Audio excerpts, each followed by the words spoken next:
படிச்சுட்டேன்.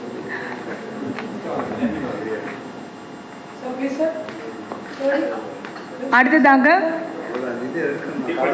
திரு குளச்சல் ரவிச்சந்திரன் ஐயா அவர்களுக்கு. ஐயா கொஞ்சம் வாங்க சீக்கிரம்.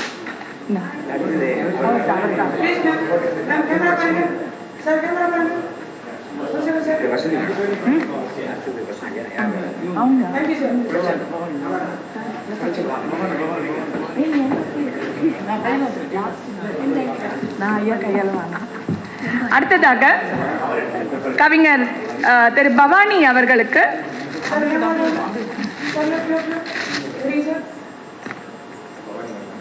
இல்ல இல்ல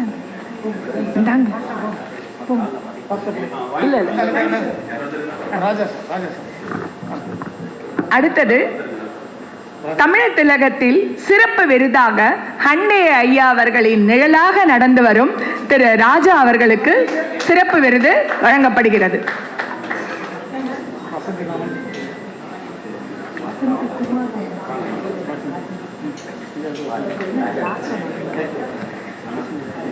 அடுத்ததாக திருமதி வசந்தி குமார் அவர்களுக்கு சிறப்பு விருது வழங்கப்படுகிறது. தமிழ் இலக்கிய விருது தமிழர் திலகத்தின் சார்பாக வழங்கப்படுகிறது.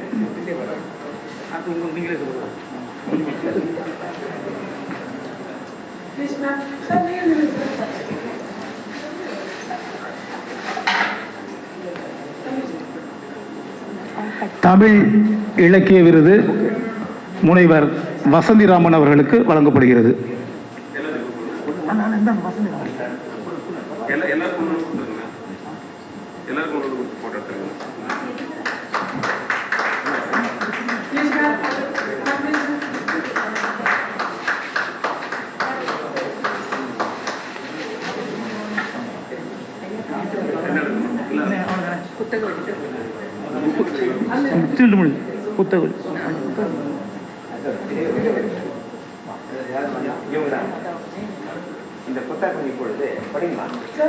கடலோர கிளிஞ்சர்கள் மேரி ராஜேந்திரன் புத்தக வெளியீட்டு விழா.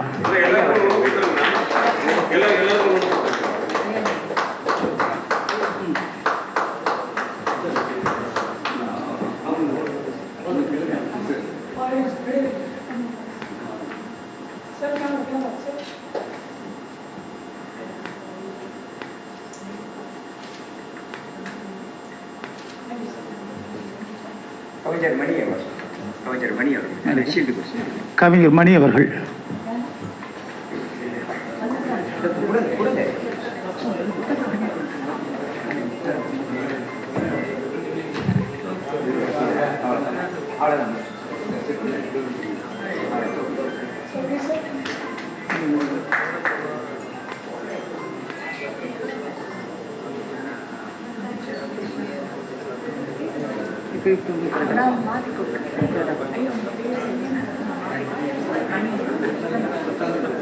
ஒரு நிமிஷம் ஃபங்க்ஷனில் இருக்கு.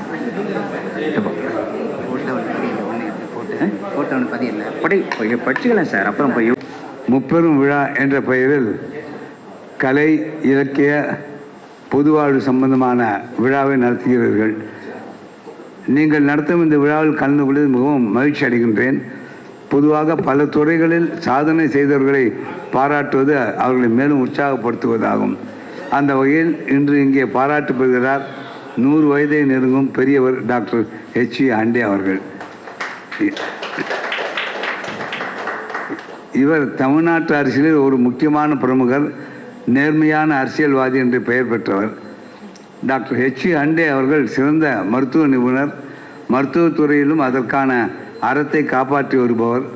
மேலவை உறுப்பினராக அரசியல் வாழ்வை தொடங்கி மந்திரி சபையில் இடம்பெற்று மாநிலத்தின் சுகாதார அமைச்சர்களில் தனி சிறப்பு பெற்றவராக விளங்கியுள்ளார். திரு ஹெச் ஹண்டே அவர்கள் இவர் அரசியல்வாதி மட்டுமல்ல, அரசியல் ஞானியும் கூட. தேசத்தின் அரசியல் போக்குகள் பற்றி சில புத்தகங்கள் எழுதியிருக்கின்றார். ராஜாஜியின் சிஷ்யர் என்ற பெருமை இவருக்கு உண்டு. அந்த துறையில் சில முக்கியமான புத்தகங்களை எழுதியிருக்கின்றார். இலக்கிய ஞானமும் உள்ளவர் என்பதால் கம்பராமாயணத்தை தமிழிலிருந்து ஆங்கிலத்தில் மொழிபெயர்ப்பு செய்திருக்கின்றார். தமிழை தாய்மொழியாக கொண்டிராத இவர் இந்த மொழிபெயர்ப்பு பணி செய்திருக்கிறார் என்பது வியப்புக்கும் பாராட்டுக்கும் உரியது. இங்கே ஒரு நிகழ்ச்சி ஒன்று சொல்லணும். ஒரு தரம் பிரதமர் மோடிஜி அவர்கள் டெல்லியிலேருந்து சென்னைக்கு வந்துட்டுருக்கார். அவர் அன்றைக்கி ஒரு நிகழ்ச்சியில் கலந்துக்கணும். அந்த நிகழ்ச்சியில் அவர் கம்பராமாயணத்தை பற்றி பேச வேண்டியிருந்தது. அவர் அங்கேருந்து கண்ட்ரோல் டவருக்கு தகவல் சொல்லி இது மாதிரி இவர் பேர் சொல்லி இவர் ஆங்கிலத்தில் மொழிபெயர்ப்பு செய்திருக்கார். அந்த புத்தகத்தை பாரதிய வித்யா பவன் தான் பப்ளிஷ் பண்ணாங்க.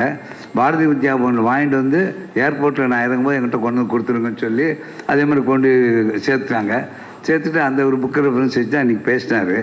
எவ்வளோ தூரம் பாராட்டு பெற்றதுன்னு அதுக்காக சொல்ல வரேன். ரெஃபரன்ஸ் யாராவது கூட எழுதியிருக்கலாம், ஆனால் எழுதியிருக்காங்கன்னு தெரியல எனக்கு. இவருடைய புக்கு தான் எனக்கு ரெஃபரன்ஸ் வேணும்னு சொல்லி வாங்கியிருந்தார். அது நான் பாரதிய வித்யா பவன் அப்போ இருந்ததுனால இந்த நிகழ்ச்சி எனக்கு தெரியும். ரொம்ப பெருமையாக இருந்தது. என்னோடய 6 நண்பருக்கு அந்த மாதிரி அவ்வளோ பெரிய ஒரு எப்படி சொல்கிறது பாராட்டு கிடைச்சிதுன்றது. அது அவருக்கு மேலே ஒரு அபாரமான பிரியம் உண்டு. என்ன காரணம்னா அவருடைய மைத்திரன் நாராயணராவ்னு சொல்லிட்டு அவரும் நானும் ஒன்றா படித்தோம். டி நகரில் ராமகிருஷ்ணா மிஷன் உயர்நிலை பள்ளியில். அவர் உஸ்மான் ரோட்டில் வீடு. அப்போ அதை சொல்லி அப்போ நான் சொன்னதாக ரொம்ப சந்தோஷப்பட்டார். நான் எங்கே உட்காந்துருந்தாலும் வா பார்த்து உட்காருன்னார். ஒரு ஃப்ளைட்டில் பார்த்தேன். அவர் கூட பி அமிச்சு நீ போய் அங்கே உட்காரு செட்டியார் இங்கே அனுப்பு அப்படின்னு சொன்னார். அந்த மாதிரி பழைய விஷயங்கள் நிறைய பேசின்னு இருப்பார். அதாவது இன்றைக்கி அந்த விஷயங்கள் சொல்கிறதுக்கு ஞாபக சக்தியோடு யாராக இருக்காங்கன்னு எனக்கு தெரியல. இப்போ பேசும்போது சொன்னார் 1950 அவர் மருத்துவத்துறைக்கு வந்தார். இப்போ 76 வருஷம் ஆச்சு. இந்தியாவிலேயே மருத்துவத்துறையில் சர்வீஸ்க்கு 76 வருஷம் ஆன ஒரே நபர் நான் மட்டும்தான் அப்படின்னு சொன்னார். ஒவ்வொரு 14 விழாவுக்கும் அவர்கிட்ட போய் ஆச்சரியம் வாங்கிப்பேன். கூடி சீக்கிரம் 100 ஆண்டு நிறைய போகிறது. அன்றைக்கி எல்லாரும் போய் அவர்கிட்ட ஆச்சரியம் வாங்கிக்கணும்.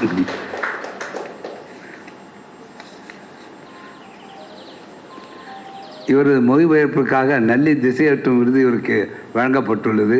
அப்போது வயது இவருக்கு 97. அந்த முதுமையிலும் அவர் மேடையில் வெகு சிறப்பாக பேசினார்.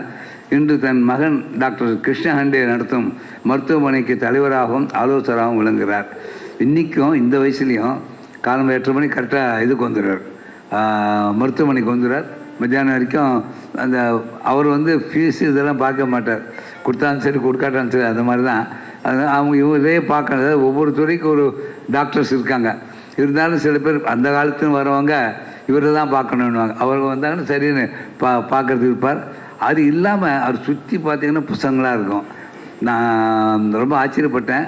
அப்படிங்கும்போது நேரம் கிடைக்கும்போதெல்லாம் ரொம்ப அற்புதம். சமீபத்தில் இந்த டாக்டர் அம்பேத்கர் பற்றி எழுதியிருந்தார். அதெல்லாம் நீங்கள் படிக்கணும். அது சொல்கிறதுனா ரொம்ப நேரம் ஆகிடும். நான் அந்த மாதிரி அந்த எழுத்து எதுவும் விட்டுடல. இன்றைக்கும் எழுதிட்டுருக்கார். கம்பராமாயணத்தில் மொழிபெயர்ப்பு ஆரம்பித்த நாள்லேருந்து எங்களை மாதிரி தமிழ் தான் தெரியுன்ற கூடியவர்களுக்கு தமிழில் சில புத்தகங்கள் எழுதி ஒவ்வொருத்தரும் வரும்போது என் கையில் ஒரு புத்தகம் கொடுப்பார். இப்போ நான் புதுசாக எழுதுனேன்னு சொல்லிட்டு லேட்டஸ்ட் 365 ஆர்டிகளை பற்றி ஒரு சின்ன புத்தகம் ஒரு 16 பக்கம் இருக்கும். இருந்தால் அப்போ என்னென்ன நடந்ததுன்னு அந்த 1952 எனக்கு அந்த கான்ஸ்டியூஷன் எழுதுனாங்க இல்லையா, அப்போ நடந்த நிகழ்ச்சிகள், ஒருத்தருக்கு ஒருத்தர் அபிப்பிராய பேதங்கள், அம்பேத்கர் கோச்சுன்றது, அப்புறம் அந்த நிறைய நடந்த விஷயம். அவருக்கு பிடிக்காத சப்ஜெக்ட் ஒன்று அவர் எல்லாமே கோபால் சாங்கர் வச்சு எழுதிட்டாங்க. அது படிக்கிற வரைக்கும் உள்ளே வரல. அவர் வெளியிலே இருந்தார் அம்பேத்கர். அது அந்த இது படித்து முடித்தப்போ தான் உள்ளே வந்தார். நிறைய விஷயங்கள் அது மாதிரி சொன்னால் அதில் அம்பேத்கர் சொன்னால் கரெக்ஷன் ப்ரூவ் ஆச்சு. எனக்கு ரொம்ப விஷயம் எனக்கு தெரியல. அவர் கேட்ட டீட்டெயிலாக சொல்கிறார். அந்த மாதிரி எத்தனையோ பெரியவங்களோடெல்லாம் பழகக்கூடிய வாய்ப்பு அவருக்கு கிடச்சிருந்தது. அது இல்லாமல் இன்றைக்கி தேதியில் ஒரு 1947 நடந்த விஷயம் சொல்லணும்னா அவர் ஒருத்தர் தான் இருக்கார். எனக்கு தெரிஞ்சு வேறு யாரும் ஞாபகத்தோடு சொல்கிறதுக்கு மனுஷால் இல்லை. அவர் இவர் மாதிரி ராமானுஜர் மாதிரி 120 வருஷம் இருக்குன்னு நான் எல்லா சபையும் நான் பிரார்த்தனை பண்ணிக்கிறேன். பழைய அரசியல் நிகழ்வு பற்றி கேட்டால் துல்லியமாக விவரங்கள் கொடுக்கக்கூடியவர். இங்கு நம் அனைவரும் பாராட்டுக்கும் டாக்டர் ஹண்டே அவர்கள் மேலும் பாராட்டும் அவர்களை மேலும் திடகாத்தம் வைத்திருக்கும் என்று நம்புகிறேன். இங்கே ப்ரெசன்ட் சர்ப்ரைஸ் என்னென்னா சபாநாயகரை பார்த்தது தான். பல வருஷம் கழிச்சு நான் அவரை பார்க்குறேன். இப்போ பேசும்போது சொன்னார், அப்போவே நினச்சிட்டேன் இவ்வளோ அழகாக இருக்காரேன்னு. நான் சொல்லலை. என்னென்னா கொஞ்சம் கூச்ச சுபாவம் உள்ள இவர் சொன்னப்புறம் தைரியமாக சொன்னேன். அப்போ நான் என்ன சொல்கிறேன், இப்போ அழகாக தான் இருக்கான்னு. அவருக்கு இவர் வந்து சிஎம் வந்து பொறுப்பான ஒரு இது கொடுத்துருக்கார். கோச்சிக்காமல் நான் டிவியில் பார்க்குறேன் இல்லையா, உங்களுக்கு தெரியும் சார் அது எப்படி சட்டசபையில் எப்படி நடக்கும்னு சொல்லிட்டு. இவங்க சொன்னால் அவங்க ஒன்று கத்தின்னு இருப்பாங்க, அப்புறம் சொல்லுப்பா அவங்களுக்கு பேசுறதுக்கு அவகாசம் கொடுப்பா, உனக்கு நான் அவகாசம் தரேன், நடுப்புற ஏன் அவர் தொந்தரவு பண்ணுறேன், அவர் பேசுறது காதல் விட மாட்டேன், பொறுமையாக சொன்னேன், கோச்சிக்கவே இல்லை. நாமளாக இருந்தால் கூட கொஞ்சம் எமோஷனலாக கத்திட்டு இருப்போம். ஒரு தமிழ்நாடு செய்த புண்ணியம் இவ்வளோ பொறுமையான அழகான சபாநாயகர் கிடைச்சது. அது ரொம்ப சந்தோஷம். ரொம்ப நாள் கழிச்சு பார்த்தது. பல வருஷமாக தெரியும் அவரை. கடவுள் வந்து இன்றைக்கி வந்து அவருடைய அனுபவத்துக்கும் அவருடைய திறமைக்கும் உகந்த ஒரு ஸ்தானத்தை கொடுத்துக்க ரொம்ப அழகாக அந்த பொருள் யார் மனசுக்கும் வராமல், ஆளுங்கட்சி ஆகட்டும் எதிர்கட்சி ஆகட்டும் ரெண்டு பக்கமும் மனசுக்கு வராமல் நடத்திட்டு வர்றார். அவர் ரொம்ப அழகாக நடத்தக்கூடிய இந்த இது வந்து மற்றவங்களுக்கு பாடமாக இருக்கும்னு நான் நினைக்கிறேன். ஒரு வயசு கம்மியாக இருக்கலாம், பட் மற்றவங்களுக்கு வந்து அவ்வளோ அழகாக நான் டிவியில் பார்த்துருக்கேன். ஒரு இடத்துல கூட அவர் கோச்சை நான் பார்க்கல. அவர் தீர்காயுசாக இருந்து இந்த கட்சி மூலமாக நிறைய தொண்டு செய்யணும்னு சுவாமி நான் பிரார்த்திச்சுக்கிறேன்.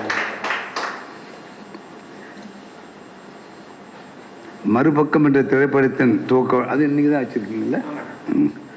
இன்று இங்கே நடைபெறுகிறது. ஒரு புறம் மருத்துவம், மறுபுறம் பொதுவாழ்வு, இன்னொரு புறம் திரைக்கலை.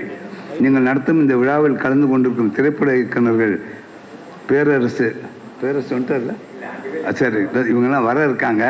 நான் அவங்களுக்கெல்லாம் நான் எல்லா சார்பிலும் என்னுடைய நமஸ்காரத்தை தெரியப்படுத்திக்கிறேன். மேலும் அடுத்தடுத்த நிகழ்ச்சிகளில் உங்களை சந்திக்க முடியும் என்று நம்புகிறேன். பெரியோர் டாக்டர் ஹண்டே அவர்களுக்கும் பெரியோர் ஜேசிடி பிரபாகரன் அவர்களுக்கும் என்னுடைய குடும்பத்தின் சார்பில் நன்றியும் வணக்கத்தையும் தெரியப்படுத்திக் கொள்கிறேன். நன்றி, வணக்கம். குழுமத்தின் கவிஞர் அவர்களுக்கும் இந்த விழாவின் விழா நாயகனாக மூத்த அரசியல்வாதியாக 100 ஆண்டு அகவையை நோக்கி அடியெடுத்து வைத்திருக்கின்ற டாக்டர் HV ஹாண்டே பத்மஸ்ரீ ஐயா விருது வாங்கியமைக்காக இந்த விழா அமைக்கப்பட்டிருக்கின்றது. இதில் தன்னுடைய பணிகளை எல்லாம் விட்டுவிட்டு இன்றைக்கு சபாநாயகர் அண்ணன் அவர்கள், ஜேசிடி அண்ணன் அவர்கள் இன்றைக்கு வந்திருப்பது இந்த விழாவினுடைய சிறப்பாகும். அதே போன்றுதான் நல்லி ஐயா அவர்கள் அனைத்து பணிகளிலும் விட்டுவிட்டு இன்றைக்கு விழாவுக்கு வந்திருக்கின்றார்கள். இன்றைக்கு இந்த விழாவிலே அமர்ந்திருக்கின்றவர்கள் அனைவருமே சாதனையாளர்களாக பல விருதுகளாகத்தான் பெற்றவர்களாகத்தான் இன்றைக்கு அமர்ந்திருக்கின்றார்கள். டாக்டர் HV ஹண்டே ஐயா அவர்கள் எனக்கு 2 தலைமுறைகளாக தெரியும் என்று ஐயா அவர்களே பலரிடம் கூறியிருக்கிறார்கள். அதே போன்றுதான் வில்லிவாக்கம் தொகுதியிலே அண்ணன் ஜேசிடி அண்ணன் நிற்கின்ற பொழுது, அப்பொழுது எனக்கு கல்லூரி நேரம் என்று நினைக்கிறேன், அப்பொழுது அவரோடு டாக்டர் ஹண்டே ஐயா அவர்கள் கூறி நான் இளைஞனாக அதிலே பங்கு பெற்றிருக்கின்றேன். பல மேடைகளிலே நல்லி ஐயா அவர்களையும் நான் கண்டிருக்கின்றேன். இந்த விழாவிற்கு வந்திருக்கின்ற டாக்டர் அரவிந்தராஜ் அவர்களையும் டைரக்டர் அரவிந்தராஜ் அண்ணன் அவர்களையும் இந்த விழாவிலே எனக்கு எப்பொழுதுமே என்னுடைய சகோதரராக டி நாகராஜ் அவர்கள் உறுதுணையாக இருக்கின்றார். அதோடு மட்டுமல்ல, இந்த விழா பத்மஸ்ரீ விருது பெற்ற டாக்டர் ஹண்டே அவர்களுக்கு விழா எடுக்கப்படுகின்றது. அந்த விழாவிலே இந்த விழாவை நடத்துவதற்கு முன்னாள் அந்த டாக்டர் ரங்கபாஷ்யம் மாமா அவர்களும் டாக்டர் HV ஹண்டே அவர்களும் சேர்ந்துதான் புரட்சித் தலைவர் எம்ஜிஆருக்கு ட்ரீட்மெண்ட் பண்ணி அவர்களை அமெரிக்காவிற்கு அனுப்பி வைத்திருக்கிறார்கள். அதனால் மருத்துவருடைய ஒரு குடும்பத்தை சேர்ந்தவர்களே இன்னொரு மருத்துவருக்கு விழா எடுப்பது என்பது ஒரு மகிழ்ச்சியான செயலாகவே எண்ணுகின்றேன்.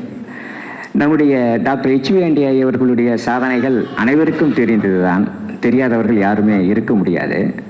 அவர்கள் சாதாரண சாதனையாளர் அல்ல, மாபெரும் தலைவரையே, தமிழகத்துடைய மாபெரும் தலைவரையே ஒரு தேர்தலிலே போட்டியிட்டு அவரை தோற்க வைத்தார். ஆனால் அதை கூறுவதை பெயர் சொல்ல விரும்பவில்லை. அதை என்னுடைய இதே விழா மேடையிலே வேறு ஒரு இடத்திலே பேசுகின்ற பொழுது, ஒரு முக்கியஸ்தர் பேசுகின்ற பொழுது, ஒரு அமைச்சர் பேசியிருக்கிறார். அப்பொழுது அவர் அது பேரை குறிப்பிட்டு பேசுகின்ற பொழுது ஐயா அவர்கள் அதெல்லாம் கூற வேண்டாம், அது முடிந்து விட்டது என்று கூறுகிறார். அப்போ அவளுடைய பெருந்தன்மை என்பது எந்த அளவுக்கு சிறந்ததாக இருக்கின்றது என்பதை நாம் எண்ணி பார்க்க வேண்டும். ஒரு மாபெரும் தலைவரை தோற்கடித்து விட்டு அமைதியாக அதை பேசக்கூடாது என்று அந்த மேடையிலேயே கூறுகின்றார் என்றால் இது ஒரு சாதாரண விஷயமாக நாம் எடுத்துக்கொள்ள முடியாது. அதே போன்றுதான் முதலிலே ஷெனாய் நகரிலே தான் ஐயா அவர்கள் குடிபெயர்ந்தார். அப்பொழுது நான் பிறக்கவில்லை. ஆனால் என் குடும்பத்திற்கு, என்னுடைய தந்தைக்கு, என்னுடைய மாமாவுக்கு எல்லோருக்குமே அவர் நண்பர் தான். அப்பொழுது இரவு 1 மணிக்கு 2 மணிக்கு எந்த நேரத்திலே கதவை தட்டினாலும் அவர் அங்கே அந்த குடிசை வாசிகளுக்காக ட்ரீட்மெண்ட் கொடுப்பதற்காக எந்த நேரமும் சென்று கொண்டிருக்கின்றவராகத்தான் இருந்திருக்கின்றார். அதனால தான் அண்ணா நகர் தேர்தலிலே தோல்வியிடுகின்ற பொழுது யாரையுமே இதுவரையும் தோற்கடிக்கப்படாத ஒரு தலைவரை, மாபெரும் தலைவரை ஐயா தோற்கடித்திருக்கின்றார் என்றால் அப்போ அவருடைய உண்மை அங்கே இருந்திருக்கின்றது. அவர் போட்டியிட மாட்டேன் என்று கூறினாலும் கூட புரட்சி தலைவர் அவர்களை நீங்கள் தான் போட்டியிட வேண்டும் என்று வற்புறுத்தி போட்டியிட வைத்தார். அதே போன்றுதான் ஐயா அவர்கள் பல தலைவர்களை, இன்றைக்கு பெயர் சொல்லக்கூடிய தமிழகம் அறிந்த, இந்தியாவே அறிந்த தலைவர்களை எல்லாம் உருவாக்கி இருக்கின்றார். அவருடைய கைராசி என்றுதான் கருத வேண்டும். அந்த பெயரை எல்லாம் நான் கூற விரும்பவில்லை. இன்றைக்கும் அவர்கள் ஐயா மீது நன்றி உள்ளவர்களாக, விசுவாசம் மிக்கவர்களாக, ஐயாவுடைய பிறந்த நாளுக்கு ஒவ்வொருவருமே சென்றவர்களாகத்தான் இருக்கிறார்கள். ஆனால் தான் இதை செய்தேன், அதை செய்தேன் என்று எல்லாம் டாக்டர் அண்டே ஐயா அவர்கள் யாரிடமே கூறியதும் கிடையாது. நான் உடன் இருந்ததால் அதை உணர்ந்து இப்பொழுது நான் உங்களுக்கு தெரிவித்து இருக்கிறேன். அதே போன்றுதான் நம்முடைய ஸ்பீக்கர் ஐயா அவர்கள், அவருடைய பெயரிலே தேவாரமும் இருக்கிறது, பிரபாகரன் என்கின்ற பெயர் உள்ள பெரிய தலைவரும் இருக்கின்றது. அதே நேரத்தில் பிரபாகரன் என்கின்ற ஒரு தலைவருடைய பெயரை கொண்டிருக்கின்ற நம்முடைய சபாநாயகர் ஆனால் அமைதியையும் புன்னகையுமாக இருக்கின்றார். அவர் பெரும் புரட்சி போராளி, இவர் அமைதி போராளி. போராளிகளிலே 2 வகை இருக்கின்றது அல்லவா? அதிலே தான் அண்ணன் அமைதியாக இருந்து எதையும் நிதானமாக பொறுமையாக முடிவெடுத்து செயல்கூடியவர். அதனால தான் புதியவராக இருந்தாலும் அந்த நேரத்திலே அதிமுகவிலே புரட்சி தலைவரை அழைத்து அவர்களுக்கு எம்எல்ஏ சீட்டு கொடுத்திருக்கிறார். இதையெல்லாம் சாதாரண விஷயமாக அல்ல. அவர் வீட்டிலே செல்ல பிள்ளையாகவும் இருந்திருக்கின்றார். அப்போது சின்ன வயசிலே மிக அழகாக, அது சொல்ல முடியாத அந்த அழகை, அவருடைய நிறத்திற்கும் சின்ன வயசுலேயே எப்படி இருந்திருப்பார், அவருடைய நிறம், அவருடைய முடி, இவைகள் எல்லாம் இருந்திருக்கும். அதே அழகோடு தான் இப்பொழுதும் இருக்கிறார். அப்பொழுது பேரழகு, இப்பொழுது அழகு. அழகிலே 2 விதங்கள் இருக்கின்றார்கள் அல்லவா? அதே தான். அதனை பார்த்த உடனே புரட்சி தலைவருக்கு பிடித்து விட்டது என்று டாக்டர் ஐயா அவர்கள் கூறுவார்கள். அப்போ நீ தான் நிற்க வேண்டும் என்று கூறிவிட்டாராம். அதனால் அதே போன்று அவர் கூறியது போல பல வெற்றிகளை பெற்றிருக்கின்றார். ஒரு நேர்மையான அரசியல்வாதியாக இருந்திருக்கின்றார். அவர் சட்டசபையிலே கூறுகின்ற பொழுது, சபாநாயகர் பொறுப்பை இருக்கின்ற பொழுது, அவருடைய தந்தையாரும் தாயாரும் அவர்கள் ஜெபம் செய்து அனுப்புகின்ற பொழுது, இனி சம்பாதித்து அரசியல் சம்பந்தமான பணங்கள் 1 ரூபாய் கூட வீட்டிற்கு வரக்கூடாது என்று கூறியது எவ்வளவு பெரிய விஷயம். அவருடைய ஐயாவினுடைய வளர்ப்பு எந்த அளவிற்கு நமக்கு இருந்திருக்கின்றது. இந்த தலைவர்கள் எல்லாம் இன்றைக்கு விழா எடுப்பது, அவர்களை பாராட்டுவது, சால்வை போடுவது என்று மட்டும் நாம் நினைக்கக்கூடாது. இந்த சாதனையாளர்களை நாம் நோக்கி இருக்க வேண்டும். அவருடைய பண்புகளை நாம் பெற்றிருக்க வேண்டும். அவர்களோடு நாம் பயணிக்க வேண்டும். அவர்கள் எப்படியெல்லாம் வெற்றி பெற்றிருக்கின்றார்கள் என்பது நோக்க வேண்டும். இவர்களையெல்லாம் சாதனை பெற வேண்டும் என்று நினைப்பவர்களுக்காக கூறுகின்றேன். இந்த சாதனையாளர்கள் விருதாலே, அவருடைய கைகளால் விருது பெற வந்திருக்கின்ற நம்முடைய தமிழ் திலகத்தினுடைய ஓராண்டுக்கும் மேலாக தேர்வு செய்யப்பட்டு காத்திருக்கின்ற தமிழ் திலகத்தினுடைய உறுப்பினர்களுக்கும் என்னுடைய நன்றியை தெரிவித்துக் கொள்கின்றேன். நல்லி ஐயா அவர்கள் உழைப்பால் உயர்ந்தவர். ஒரு முறை அவருடைய புத்தகத்தை, ஐயாவே எனக்கு புத்தகத்தை கொடுத்தார், சுயசரிதியை. நான் பிரமித்து போய்விட்டேன். ஐயா அவர்களை பற்றி நான் 2024 என்று நினைக்கிறேன், என்னுடைய தமிழ் திலகம் புத்தகத்திலே கட்டுரை எழுதியிருந்தேன். ஐயாவிடம் கொடுத்திருப்பேன். ஒருவேளை ஐயா அதை ஞாபகம் இருக்கிறதா என்று தெரியவில்லை. இதை உண்மையாக தமிழ் திலகத்தை ஆரம்பித்ததே டாக்டர் எச்வேண்டி ஐயா தலைமையிலே தான் நான் அதை தமிழ் திலகம் 1918 ஆரம்பித்திருந்தேன்.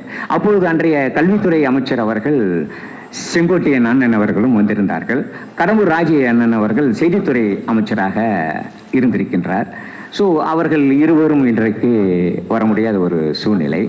ஆனால் ஐயா மீது மிகுந்த பற்று கொண்டுள்ள ஜேசிடி அண்ணன் அவர்கள் இன்றைக்கு வந்திருப்பது இந்த விழாவுக்கு சிறப்பு சேர்ப்பதாக, இந்த விழா மேடைக்கு சிறப்பு சேர்ப்பதாக இருக்கின்றது. இதில் வந்து அதே போன்றுதான் நாகராஜ் அவர்கள் இன்றைக்கு உலகம் முழுவதும் வியாபாரம் செய்கின்றார், லூம்ஸ் எக்ஸ்போர்ட்டர்ஸ். அவர் சகோதரர் ப்ரொடியூசர் அவர்கள் கூட இன்றைக்கு சில வெற்றி படங்களையும் கொடுத்திருக்கின்றார்.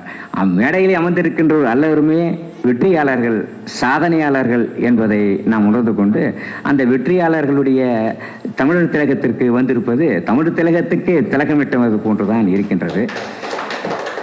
ஆனால் இந்த விழாவிலே அமர்ந்திருக்கின்றவர்கள் பற்றி நான் நிறைய பேச வேண்டும் என்று நினைத்திருந்தேன். ஆனால் எதையுமே நான் ப்ரிப்பேர் செய்யவில்லை. இரவு 2 மணிக்கு ஒருவர், ஆனால் நான் இப்போ தான் காரில் ஏறிட்டேன்னு சொல்கிறாரு நைட்டு. ஒருத்தர் 3 மணிக்கு நான் இறங்கிட்டேனே அப்படின்றாரு. நான் தூங்கவும் இல்லை, ப்ரிப்பேர் பண்ணலான்னு நினச்சிட்டு தான் உட்காந்துருந்தேன். பரவாயில்ல, இயற்கையாக நடக்கின்ற இந்த விழாவிற்கு வளர்ந்திருக்கின்றவர்களுக்கு அனைவருக்கும் நன்றி.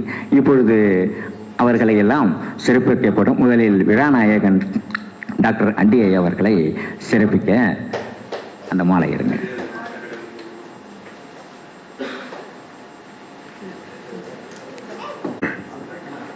பேரன்பிற்குரிய என்னுடைய தம்பி வணங்காமடி அவர்கள் இந்த நிகழ்ச்சி ஏற்பாடு செய்திருக்கிறார்கள்.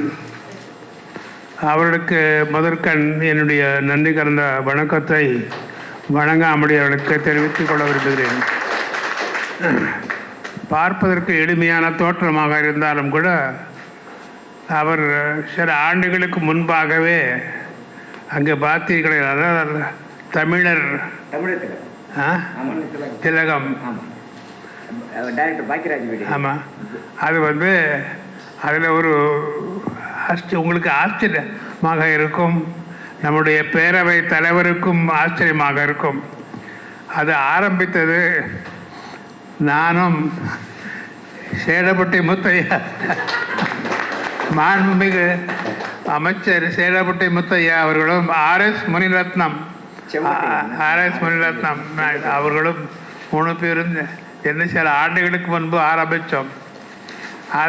அது தொடர்ந்து பல இன்னல்களுக்கு இடையே இது நடத்தி கொண்டு வருகிறார்கள்.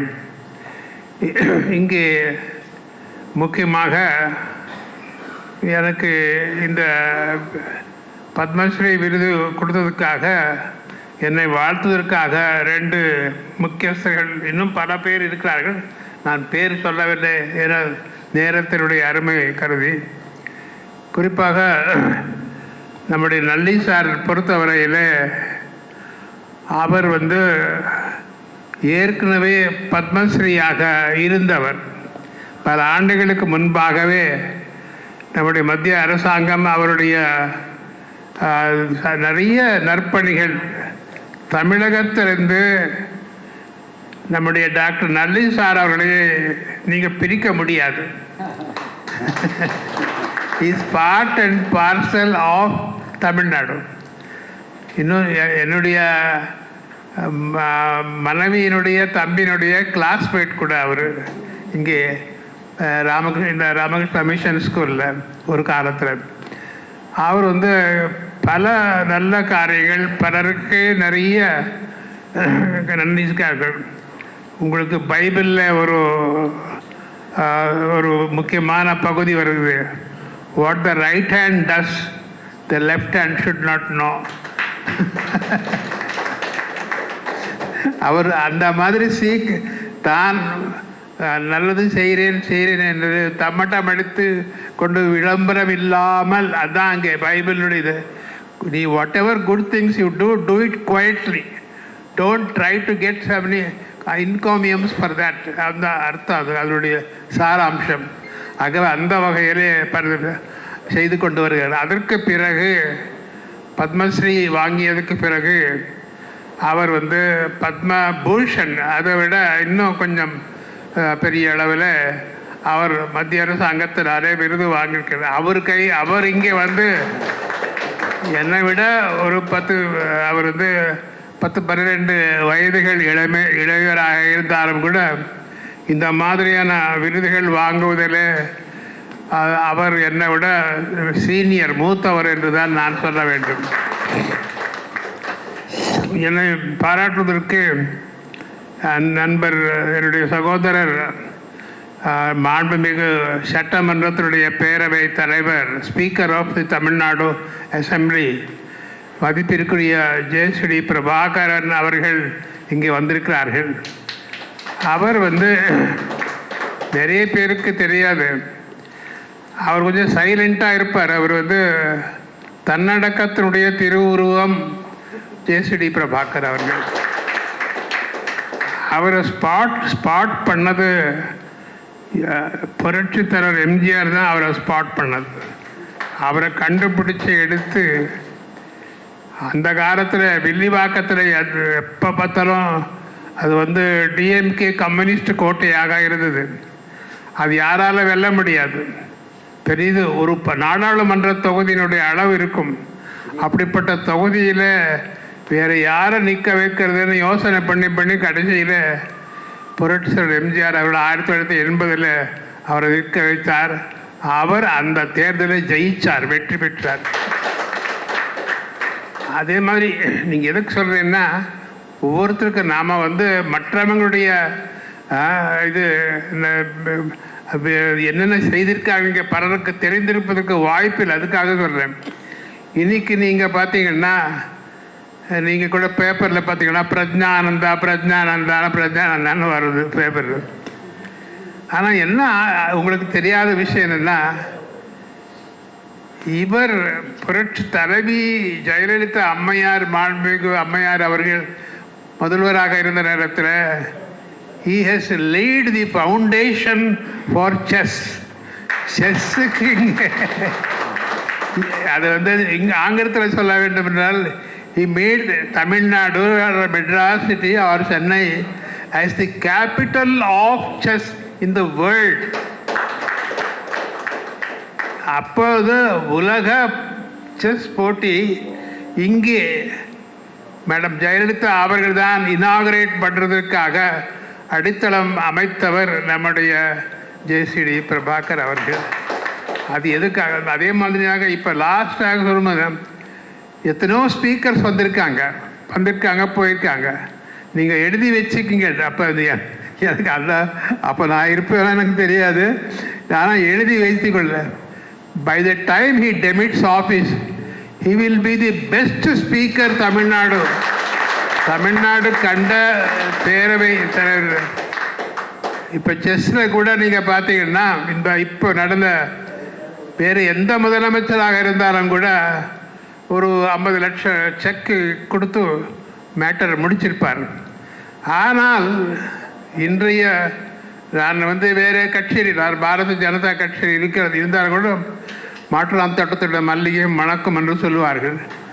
மாண்புமிகு முதலமைச்சர் அவர்கள் இன்றைய இங்கே நம்முடைய மாண்புமிகு முதலமைச்சர் அவர்கள் ஜோசப் விஜய் அவர்கள் பிரஜானந்தாவை கூப்பிட்டு அங்கே செக்ரட்டேரியட்டில் செஸ் போர்டு போட்டு அங்கே ஒரு விளையாடி அவரை ஜெயிக்க வச்சு அப்படி அரவணைக்கிறத பார்த்தா எனக்கு கண் கலங்கிடுச்சு.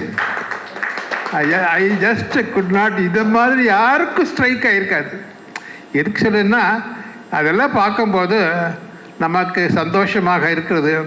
ஆக எனக்கு என்னுடைய வாழ்க்கையை பற்றி ஒரு 2 வரியிலே முடிச்சிடுறேன்.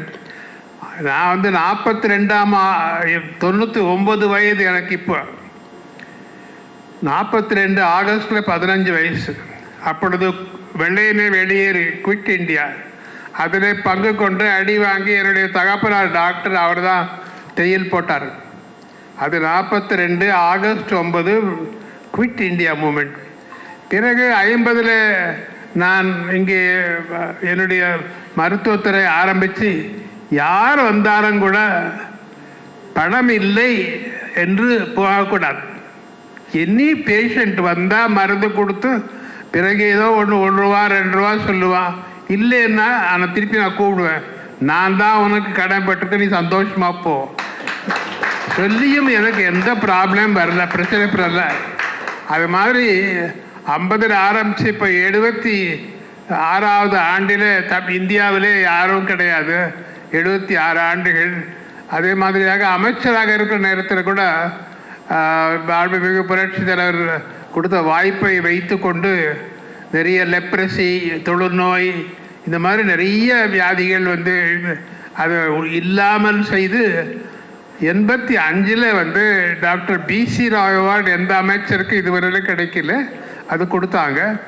அது எனக்கு கிடைச்சது. இதெல்லாம் பேஸ் பண்ணி லாஸ்ட் கடைசியாக இவர் பேசுகிறது நீங்கள் கேட்டிங்களான்னு தெரியல. கம்பராமாயணம் நான் ஆங்கிலத்தில் மொழிபெயர்த்து பாரத பிரதமர்கிட்ட நான் கொஞ்சம் வாதாடி, நீங்கள் இப்போ கட்டுகின்ற அந்த கோவிலில் வால்மீகி, துளசி, அது அதோட பக்கத்தில் தமிழ்லேருந்து ஆங்கிலத்தில் நான் மொழிபெயர்த்திருக்கிறேன், அது கூட அங்கே வைக்கணும்னு கேட்டு அவருக்கு 2 காப்பி கொடுத்து பிறகு ட்விட்டரில் அண்டேஜி யுவர் விஷ் இஸ் ஃபுல்ஃபில்டு அப்படின்னு சொல்லி எனக்கு அனுப்பிச்சார். தமிழுக்கு ஒரு பெருமை, தமிழ்நாட்டுக்கு ஒரு பெருமை, அவ்வளோதான். இந்த மாதிரியாக இது ஒரு ஹோம்லி ஃபங்க்ஷன் என்று சொல்லுவார்கள். இதில் பங்கு கொண்டு 2 நபர்களும் முக்கியமான தமிழ்நாட்டில் நல்ல பெரிய அளவில் முகவரி பெற்றிருக்கக்கூடிய 2 நபர்கள் இங்கே பாராட்டுவதற்காக இந்த பாராட்டுதலுக்கு ஏற்பாடு செய்திருக்கக்கூடிய அவர் வணங்காமுடியினா எல்லாரும் வழங்குறவர், அவர் சும்மா பேர் தான் வழங்காமுடி. நிறைய அமைதியாக பல காரியங்கள் செய்து கொண்டு வருகிறார்கள். அவர் நல்ல நீடுடி வாழ்க, இன்னும் வெற்றிகரமாக இருக்கட்டும் அவருடைய நற்பணி என்று சொல்லி இந்த வாய்ப்பு அளித்ததற்காக என்னுடைய நன்றி கலந்த வணக்கத்தை தெரிவித்துக் கொண்டு விடைபெறுகிறேன். வணக்கம்.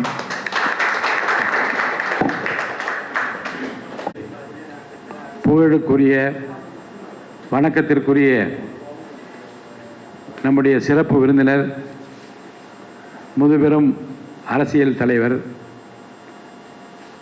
தமிழக அரசியல் வரலாற்றில் எங்கும் எதிலும் தனக்கென்று தனி முத்திரை பதித்திருக்கிற டாக்டர் HV அண்டே அவர்களே, அன்பிற்கும் மிகுந்த பாசத்திற்கும் உரிய ஐயா பத்மபூஷன் நல்லி குப்புசாமி அவர்களே,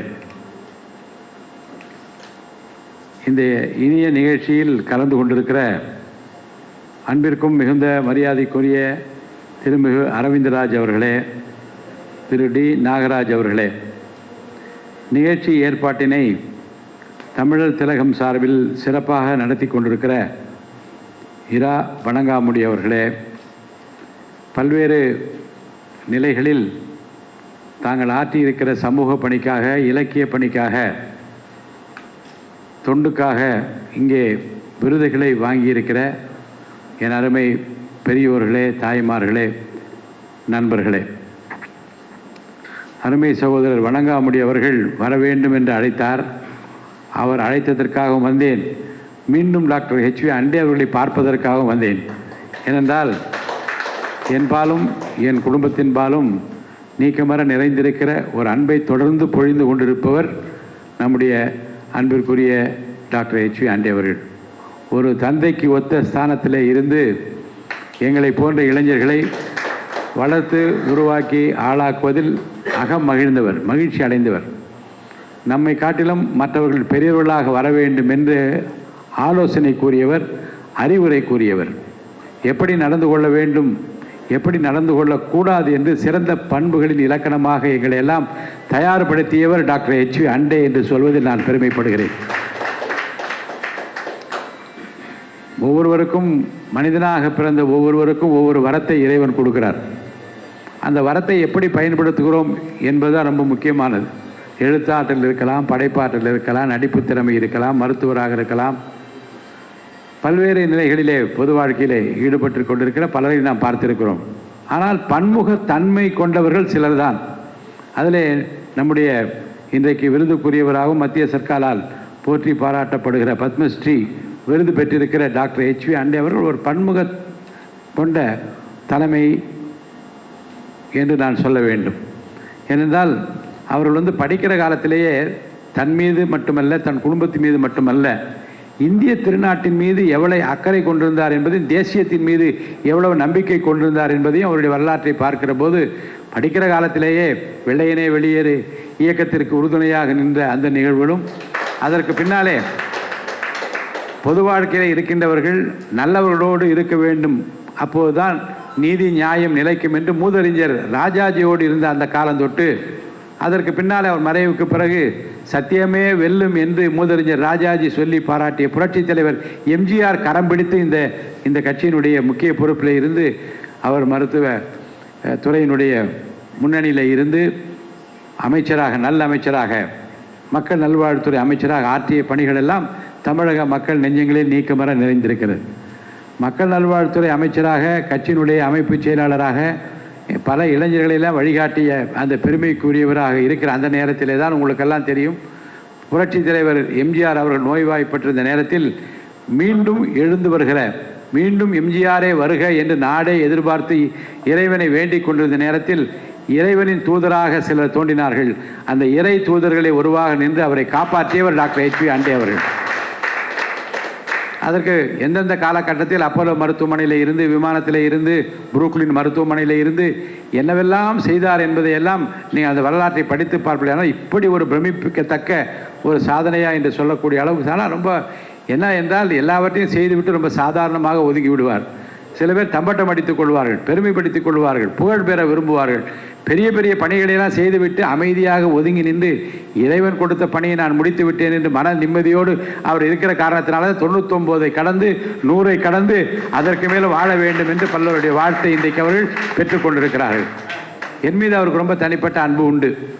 நான் சட்டமன்றத்தில் 80ஆம் ஆண்டு இளம் வயதில் 28 வயதிலே நான் சட்டமன்ற உறுப்பினராக, 26 வயதிலே கவுன்சிலராக, 30 வயதிலே 17 தொகுதிகளுக்கு நான் மாவட்ட செயலாளராக, தமிழ்நாடு முழுவதும் எம்ஜிஆர் இளைஞர் அணிக்கு செயலாளராக பல்வேறு காலகட்டங்களிலே அவருடைய அறிவுரைகள் எனக்கு பெரிதும் உதவி இருக்கிறது. அவரை நான் ரொம்ப மதித்து அவர் வீட்டுக்கு செல்கிற காலத்தில் எல்லாம் அவருடைய துணைவியார் என்னை அன்போடு கவனித்து கொண்டதை நான் மறக்க மாட்டேன். மதிய உணவு நேரத்திலே அவளை அழைத்தாலும் சரி அழைக்காவிட்டாலும் சரி அந்த உணவு நேரம் பார்த்து நான் அவருடைய நுங்கம்பாக்க வீட்டுக்கு இப்போது 1000 விளக்கு தொகுதி ஓட்டுறவர், அவருடைய வீடு 1000 விளக்கு தொகுதியில் இருக்கிறது. அவர் வீட்டுக்கு அந்த உணவு அந்த அம்மா எவ்வளோ பக்குவமாக சமைப்பார்கள்.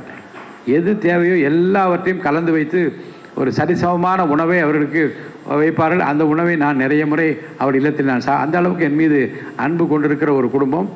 80ஆம் ஆண்டு நான் வெற்றி பெற வேண்டும் என்பதில் ரொம்ப ஆர்வம் காட்டினார்கள். தொடர்ந்து என்னுடைய வளர்ச்சியில் அக்கறை கொண்டு அவர் எம்எல்சியாக நிற்கிற போது நான் தேர்தல் வேலை பார்த்தேன்.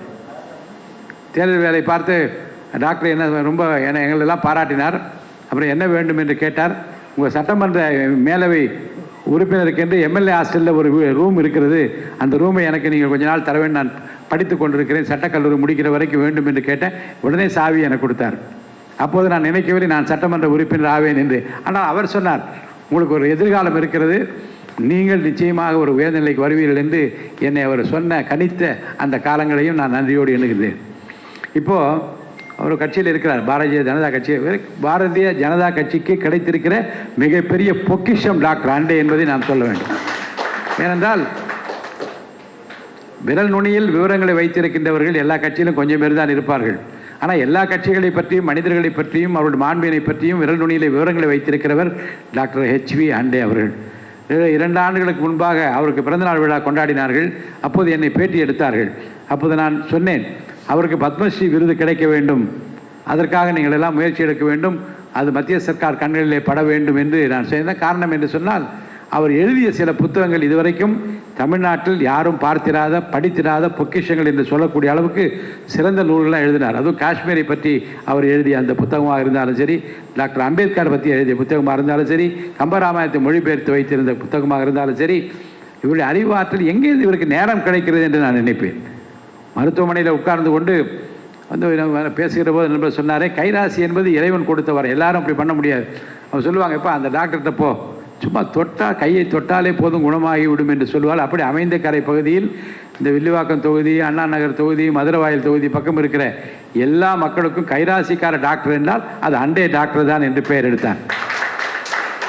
இன்னமும் அதை அந்த மனித நேயத்தோடு செய்து கொண்டிருக்கிற பாங்கு உள்ளபடியே வியப்புக்குரிய ஒன்றாக இருக்கிறது. அடுத்து சட்டசபையில் அவர் பேசுகிற பேச்சு it is a treat for every one. இன்றைக்கு அவர் பேசுகிற பேச்சுகள்லாம் நமது பழைய குறிப்புகளில் பார்த்தால், அதாவது என்ன சொல்வார்கள் என்றால், ஒரு முறை டாக்டர் கலைஞர் அவர்கள் டாக்டர் அண்டே எழுந்தால் சண்டே என்று சொல்லக்கூடிய அளவுக்கு போட்டி போட்டுக்கொண்டு பேசுவார். கருத்து ஆழத்தோடு பேசுவார். துதி பாடுவது மட்டும் அவர் நோக்கமாக இராமல் தமிழ்நாட்டு மக்களுக்கு ஒரு விழிப்புணர்ச்சி ஏற்படுத்துகிற ஒரு தொலைநோக்கு பார்வையோடு தமிழ்நாட்டு மக்கள் சிந்திக்க வேண்டும் என்கிற கவலையோடு பேசிய பேச்சுக்களை எல்லாம் நாங்கள் உன்னிப்பாக பார்த்திருக்கின்றோம். ஒரு அறிவு ஜீவி, ஒரு ஆற்றலாளர், ஒரு செயற்பாட்டாளர், எந்த தலைமையை ஏற்றுக்கொண்டிருக்கிறார் அந்த தலைக்கு விசுவாசமாக இருந்து தன்னுடைய பங்களிப்பை நிறைவாக செய்து பொது வாழ்க்கையில் எங்களை போன்ற இளைஞர்களுக்கெல்லாம் வழிகாட்டியவர் டாக்டர் அண்டே என்று நான் சொல்வதில் உள்ளபடியே பூரிப்படைகிறேன். எங்களையெல்லாம் வளர்த்த, ஆளாக்கி, உருவாக்கி, அழகு பார்த்த அற்புதமான தலைவர், புரட்சி தலைவர் எம்ஜிஆர் தான் எனக்கு வாத்தியார். நான் சட்டசபையில் சொன்னேன். ஒருத்தர் என்னை கேட்டார், என்ன சார் நீங்கள் தமிழக வெற்றி கழகத்தில் இருக்கீங்க, எனக்கு வாத்தியார் எம்ஜிஆர் என்று நான் சொன்னேன். எனக்கு வாத்தியார் எம்ஜிஆர், என்னுடைய தலைவராக இப்போ நான் ஏற்றுக்கொண்டிருக்கிறவர் தளபதி விஜய் என்று சொன்னேன்.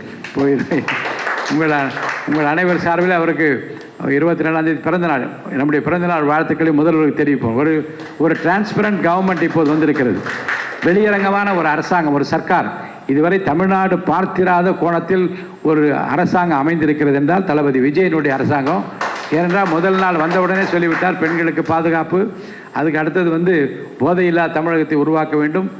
இன்னொன்று ரொம்ப முக்கியமாக மக்கள் எதிர்பார்த்து லஞ்ச லாவணியம் இல்லாத, ஊழல் இல்லாத ஒரு அரசாங்கம் இருக்க வேண்டும் என்று சொன்னார்.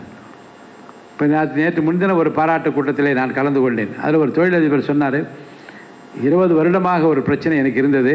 எத்தனையோ அரசாங்கத்தை நான் பார்த்து விட்டேன். ஒவ்வொரு முறை என் ஃபைல் போகும், திரும்பி வரும். பல அரசாங்கங்கள் என்ன பணம் கேட்டார்கள். ஒரு அரசாங்கம் கேட்ட தொகை நான் வைத்திருக்கிற பிரச்சனையை காட்டில் அதிகமான தொகையை கேட்டால் நான் தர முடியவில்லை. ஆனால் தலைவர் அவர்களை பார்த்து, முதல்வரை பார்த்து, ஒரு சின்ன பிரச்சனை எனக்கு வெகு காலமாக இருக்கிறது என்று நான் சொன்னேன். நம்புங்கள், 2 நாளிலே ஃபைல் கையெழுத்தாகிவிட்டது என்று சொன்னார். இது நான் சொல்வதற்கு காரணம் என்றால், எல்லா நிலையிலும் தமிழ்நாடு வளர வேண்டும் என்றால் லஞ்ச லாவணியமற்ற, ஊழலற்ற ஒரு அரசாங்கம் இருக்க வேண்டும் என்பதில் மாண்புமிகு முதலமைச்சர் அவர்கள் ரொம்ப உறுதியாக இருக்கிறார்.